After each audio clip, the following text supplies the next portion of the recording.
आज्ञा नमस्कार। नमस्कार। मो ना सूर्यमणि बेहरा घर घर जजांग केन्द्रापड़ा। आज्ञा आज्ञा मु जड़े चाषी मो 1953 मसीह चाष कर आज्ञा छड़ा मु माछ गाई आउ हर्टिकलचर सब चाष कर बर्तमान मो पुओ कहला बापा आम गोटे कुकुड़ा फार्म करवा। आम गोटे कुकुड़ा फार्म 2 वर्ष कलुणी। से कुकुड़ा फार्म आम कंपानी पकाउलु कंपानी जो करोना होगा आम बहुत लस होगा। आम गोटे पैसा आमको देलेनी तेणु आम हाथ पकईचु बहुत छुआ गुड़ा कटिगले। जदि कटिगले आम पुओ जाकि बहुत आड़ औषध आणला किंतु तथापि से कमिले आम हारास होइलु। ये बाबू भद्रकरू दिन आसी आम फार्म जगह पहुंची गले।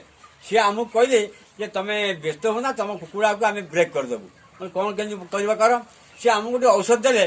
से औषध नाटा कौन औषध ना देखो से औषध आम पाखे अच्छी सीएफसी औषध से प्रयोग कर आमर कुकुड़ा जो कटुले सी एकदम पूरा बंद हो जाती।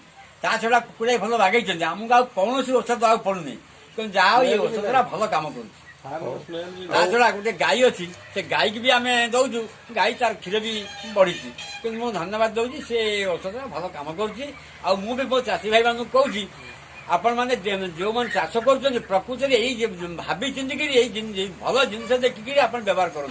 बेसी पैसा खर्च करूँ ना कम पैसा आप ठीक जिनस पातु आ ठीक लोक पाखे पहुंचतु चाष करूँ उन्नति करेंगे। सूर्यमणि बेहरा।